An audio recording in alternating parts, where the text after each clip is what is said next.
Hello friends, आज मी तुम्हाला मुंगण्याच्या शेंगाचं वरण दाखवणार आहे बनवून रेसिपी. बघा, हे कांदा कापून घेतला, मिरची घेतली, टमाटर थोडं जास्त घेतलं, ही डाळ आणि ही मुंगण्याच्या शेंगा थोड्याच आहे. आपण याचं वरण बनवू, छान लागते, खूप टेस्टी लागते खायला पण. आधी आपण मोहरी टाकून घेऊ, थोडी जिरं पण टाकून घेऊ, छान असं तडतडू देऊ. नंतर आपण यामध्ये कांदा घालू, घालून घेऊ, छान परतून घेऊ. त्यामध्ये आपण थोडं लसूण जिरं टाकून घेऊ, लाल होईपर्यंत परतून घेऊ आपण कांद्या मिरचीला.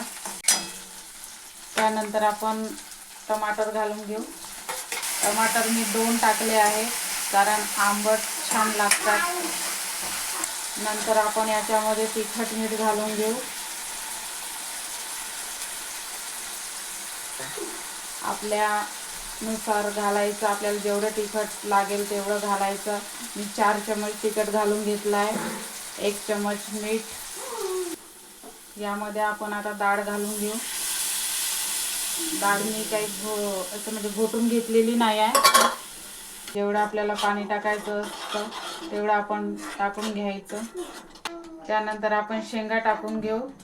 ह्या शेंगा पहिलेच आपण उकळून घेतलेल्या आहे, थोड्याच उकळायच्या, एकदम शिजवून पण घ्यायच्या नाही त्यांना. त्यानंतर आपण पाणी घालू.